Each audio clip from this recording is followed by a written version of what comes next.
Hey everyone, welcome back to another FL Flatsmaster video.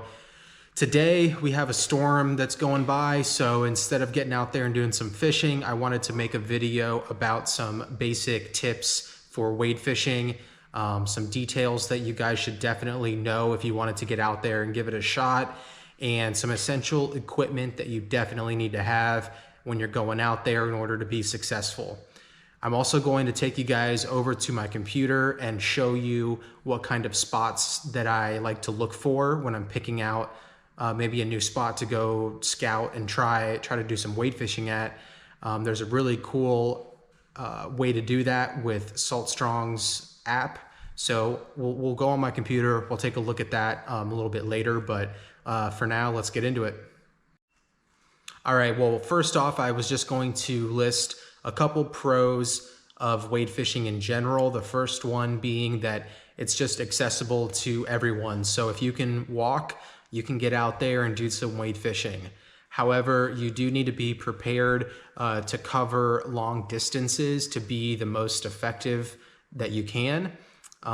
Just a rule of thumb, in my opinion, is that the more water you can cover when you're wade fishing, the more strikes you'll get, the more fish you'll catch.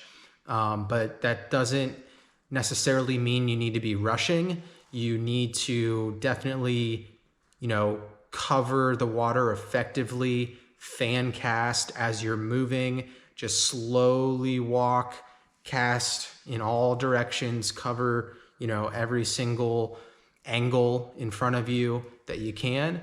Have a wide cone that you're pretty much just working, as you're going down a line. You want to pick a line when you're going down, a mangrove shoreline or wherever you are, situate yourself so that maybe you can just reach the shoreline, and then to your other side, maybe you can reach out into a little bit of deeper water.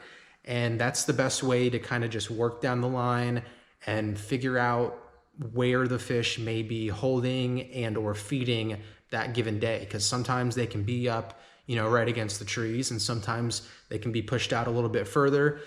Depends on the tide and the time of the year and all that. But that way, if you are just fan casting and just going down, you'll notice a trend. So you'll start to get more bites out this way or up closer, and then you can kind of focus more on that area instead of just blindly casting all over the place. And it's just a much better way to do it. All right, sorry, I got a little bit sidetracked there. The next big pro about wade fishing, and this is probably the biggest one, is going to be just your ability to move in silence.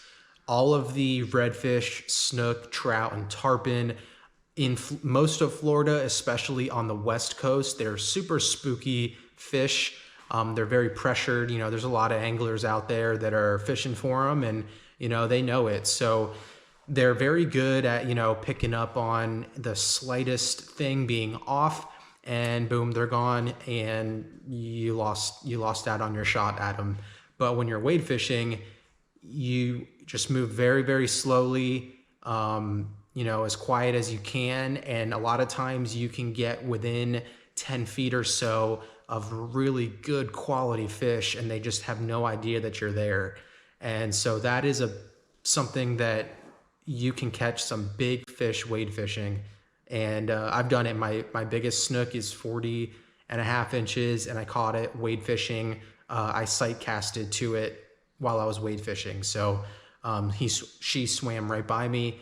I made a bad cast, was able to reel up, pitch it again out in front of her, and she turned and just grabbed it, and biggest snook I've ever caught. So, you can really get some really nice fish.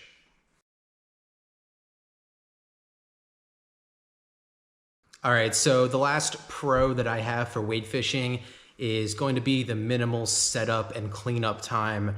And, if you have a boat or kayak, you've got to worry about loading it, unloading it, washing it down, all that good stuff that I know everyone loves to do. But with wade fishing, you basically just finish up and spray off your boots, spray down your rod and reel, and you're good to go. So those are the couple of pros. The main con of wade fishing, and it's a pretty big one, honestly, is just that you are limited to whatever area that you're in fishing. So if you have a boat or a kayak and you're fishing, you're not seeing anything, there's no activity, you're not catching fish, you can easily pick up and run over to another area, try some other spots out, and potentially get on a good bite. However, with wade fishing, you can't do that. You know, you're just walking around, and you know, if it's not great, it's not great. It's kind of tough. And you may end up walking quite a ways just to find some activity. But you know, I think that the pros far outweigh the main con there. All right, guys, so for some essential items that you need when it comes to your rod and reel setup, you definitely want to have at least a 7-foot rod with a medium heavy type power, and make sure it has a crisp, fast action to it. When we're throwing artificial lures, that's very important. Distance is key. Like I said earlier, you know, covering the most amount of water is going to give you the best chances of hooking into some nice fish. So at least a 7-foot rod to get some far casts. I prefer over 7-foot rods when wading. So this one right here is a DTR custom rod. It's from Okuma. I am partnered with them, so full disclosure, but this is a fantastic rod for throwing artificials inshore. This is a 7'2" rod. I think it's like 8 to 14 pound line class. It's got a really great power and action to it. Perfect for casting all day long. And 2500 size reel there. You want to use 8 to 10 pound braid and 20 to 30 pound mono or fluorocarbon leader. And I usually tie a FG knot or an Albright knot from the braid to the leader. And then I always use a loop knot for like 95% of the lures that I throw. There's a couple that I don't, like a spoon is one of them, because it's already got a swivel on it, and you really don't need a loop knot for that. So that's basically the setup that you need. All right, so the next thing that is super important is a good pair of wading boots or shoes of some sort. Obviously, you can just throw on an old pair of sneakers or some Crocs and go out there, but I just highly recommend getting a good pair of wading boots. It's going to make you a lot more confident when you're walking out there, and you know, they're going to protect your feet. There's stingrays, there's oysters, there's tons of just random debris in the water that you can run into and just end up having a really bad day. So highly recommend getting something with a hard bottom to it. I'll show you what I use here, but you know, wearing them, it's going to allow you to focus more on finding the fish and catching them, instead of worrying about, you know, where you're stepping and being super cautious. So what I'm using right now, these are Sims. They are the Zip It Flats booties. So they zip up on the side. They've got a really tough bottom to them, and they're fairly lightweight. So, you know, when you're walking around in the water all day long, it's not the worst thing in the world. I think these are about $100, but they are definitely worth the investment if you're going to be wading regularly. All right, another thing that you guys should definitely bring out there is going to be some sort of small backpack, whether it's like a drawstring bag, or you can find, you know, wade fishing backpacks that are made for it. And you definitely need to just have some essential stuff in there, a pair of pliers, some spare leader material, some extra lures, stuff like that. I always have a top water, I have a couple of spoons, and I've got like paddle tails and jerk shads, and then just spare like jig heads and rigging hooks and things like that. All right, so now that we've covered the gear and equipment that you want to bring out there with you, let's go look at how to find some good wade fishing spots. Gonna go hop over to the computer, and I'll see you guys over there. All right, everyone, here is a map This is in Bradenton, Florida. This is an area that I used to fish when I lived there.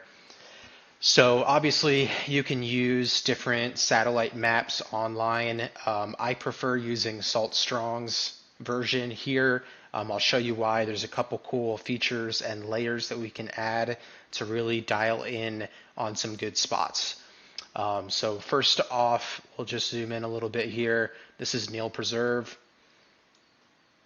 Obviously, you need to find somewhere that has public access to it. So here we go. We've got parking and a short trail that goes out here. There is, I haven't been here in a while, there's a dock or something that kind of shoots out of here somewhere. Maybe it's, I think it's in this area, but you can just hop over that, get into the water, and start wading around.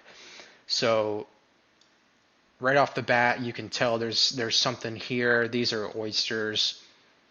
You've got mangroves, you've got seagrass, you've got the trifecta there of structure, and you're right by a bridge, a lot of current flow, so that's great. But what is really cool about the Salt Strong version here is, first off, we can just check to see if it's even wade fishable, because you don't want to get out to a spot and it's 4 or 5 foot deep and you can't even wade around and fish. So we'll turn on the 1 foot depth contour here. And as you can see, it is 1.5 to 2 foot pretty much all over here. So we can basically go anywhere in this general area. So that's very helpful. The next thing, if you are just blindly looking for spots, turn on the Smart Spots app here. And my computer's a little slow. It's mainly my internet, but so they'll highlight areas that have a high probability of holding redfish, trout, and snook and such.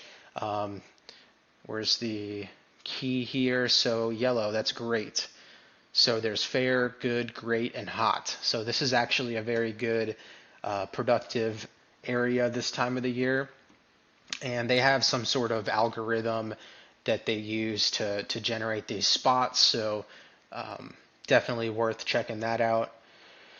Next, we can go ahead, we'll turn that off for now, but in case you didn't know how to easily identify stuff like oysters like this, they actually have an oyster bed layer, and it'll go ahead and highlight those for you.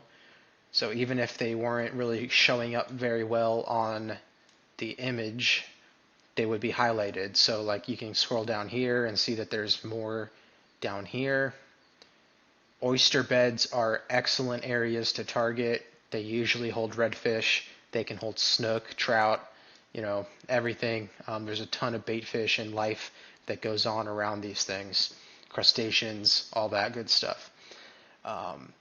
Another really cool thing about this is you can turn on the public or private land. So you can tell if an area is private and you're not going to be able to, get out there, or if it's public. So this is obviously a preserve, it's state owned, so it's public and you can get out there. If it said private, it's someone's property, you might run into some issues if you're walking through someone's land. So yeah, that's a really good spot there. That's basically what I do is I look at different areas. I look for oysters. I look for, the appropriate depth to be fishing. I look for current flow nearby. And the best thing you can do is just get out there and see it in person and see what it's like. The more you fish a certain area, the more you'll start to learn about it, where certain potholes may be while you're out there. And whenever you catch a fish in an area, make a mental note of what you were using, what the tide was doing, how you were working the lure, and just kind of register that in your mind. All right, well, I hope looking at that map will help you guys find some spots in your area. I'll leave a link in the description if you want to try that out. Salt Strong has a 30-day risk-free trial. You'll also get 20% off of their tackle.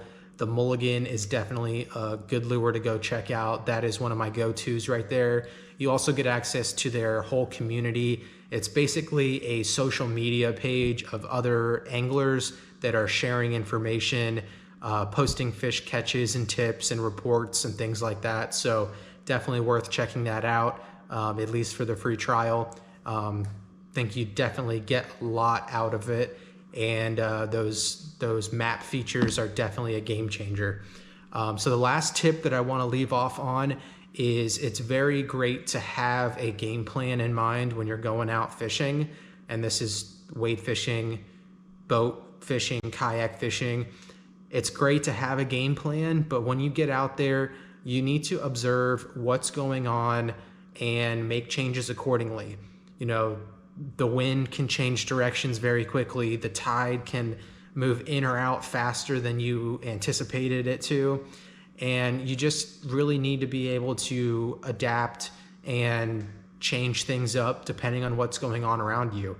If you go out there in one way of thinking that you're going to do this one, you're going to use this one lure, you're going to go in this one area, you're going to work it this certain way, a lot of times it's not going to work. These fish, they change up every single day. One day they'll want it slow, one day they'll want it fast, one day they'll want twitches. You just have to get out there, see what's going on, try different things until you start to find some success. And then once you're dialed in, you can really just work an area effectively and have a lot of fun out there wade fishing. So I really hope that this video will have helped you in some way. I may turn this into some sort of mini series where I dive into different lures or areas more thoroughly. If you're interested in anything like that, leave a comment, or if you have any questions about what I talked about, leave a comment, and like the video if you liked it, and subscribe to the channel if you want to see some more great content. So with all that being said, guys, thank you so much for watching. I really appreciate everyone who takes the time to watch my videos. And yeah, we'll catch you next time.